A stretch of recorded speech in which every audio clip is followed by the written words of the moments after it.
Oke, jadi sekarang kita akan belajar tentang PPh 21 ya, PPh 21 di dalam Accurate Online. Jadi di sini kita akan simulasikan. Saya sudah membuat sebanyak 10 studi kasus PPh 21.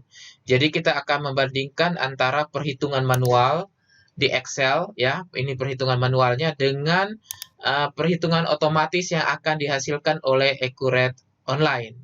Nah, jadi kita akan lihat kecocokan atau kesesuaiannya bagaimana. Jadi memang di Accurate Online akan menghasilkan slip gaji dan perhitungan PPh 21, tetapi paling tidak kita harus mengetahui juga untuk perhitungan manualnya.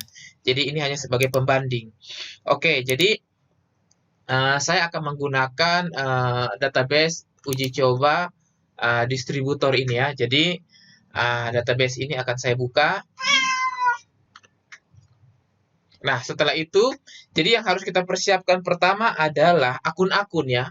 Nah, jadi kalau kita lihat di sini untuk akun perkiraan, jadi kita harus siapkan akun-akun yang dibutuhkan sehubungan dengan gaji dan juga PPh 21.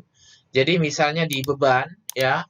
Nah, di beban di sini saya sudah membuat khusus untuk akun human resource. Nah, ini atau HRD, karyawan. Nah, jadi ada biaya gaji, tunjangan, jabatan, lembur, kemudian uang makan, telekomunikasi, transport, kerajinan, THR, dan lain-lain. Nah, ini kita buat dulu akun-akunnya. Nah, setelah itu nanti ada untuk akun hutang, ya, hutang PPh 21 dengan hutang BPJS Ketenagakerjaan dan hutang BPJS Kesehatan, ya. Nah, itu ada di sini, di bagian ini dia, BMYD. BMYD ini singkatan dari biaya yang masih harus dibayar. Nah, jadi di sini kalau kita lihat ada BPJS Kesehatan dengan Ketenagakerjaan yang Surabaya maupun Jakarta, ya. Dan biaya yang masih harus dibayar gaji juga ya. Setelah itu selanjutnya adalah hutang PPh 21 karyawan. Nah, ini harus disiapkan. Jadi setelah kita mempersiapkan akun-akunnya, selanjutnya kita harus masuk di preferensi. Nah, di preferensi ini kita akan menentukan di akun perkiraan ya, bagian perusahaan ya, di tab perusahaan ini. Nah, jadi kita arahkan untuk hutang PPh 21-nya ke sini. Ke hutang pajak 21 karyawan. Nah, untuk premi pensiunnya bisa di Ketenagakerjaan BPJS Jakarta, BPJS Ketenagakerjaan Surabaya. Nah, untuk kesehatan bisa seperti ini ya. Nah, disimpan. Nah, ini yang perlu kita ketahui. Nah, selanjutnya yang perlu kita setting adalah gaji. Jadi kita masuk di perusahaan, di gaji tunjangan.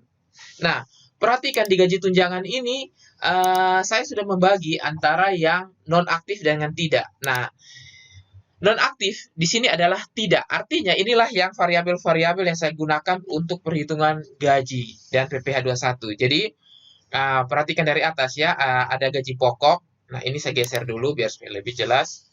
Gaji pokok, jadi tipenya adalah gaji pensiun atau JHT, THT ya. Nah, ini saya buat di sini sebagai biaya gaji karyawan. Nah, ini jangan dicentang. Jadi non-aktif ini dikosongkan, artinya kita menggunakan. Nah, begitu juga dengan tunjangan PPh. Nah, ya, tunjangan PPh, tipenya tunjangan PPh, bayar potong bulanan, dan ini akunnya. Nah, seperti itu ya. Jadi, diperhatikan masing-masing. Misalnya tunjangan makan.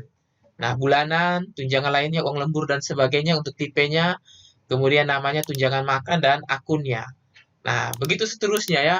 Untuk tunjangan lembur juga begitu. Nah, ya. Umumnya semua bulanan. Bonus, kemudian tunjangan pensiun JHT dengan THT ya, tunjangan hari tua dan jaminan hari tua, tunjangan program JKK ya, jaminan kecelakaan karyawan. Nah, jaminan kecelakaan ya. Nah, ini dia 0,5%. Silahkan ditentukan sesuai dengan yang Anda gunakan. Nah, ini sebagai contoh saja ya.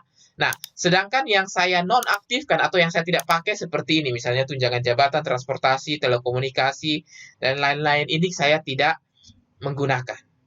Ya, nah oke, ini hanya simulasi saja sebagai contoh untuk kita nanti membandingkan perhitungan antara manual dan juga accurate-nya.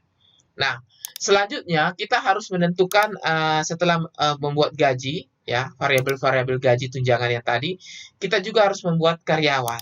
Nah, ya, jadi karyawan ini harus dibuat sesuai dengan status pekerjaannya. Jadi misalnya karyawan nama bapak siapa, kemudian ini yang paling penting adalah di sini.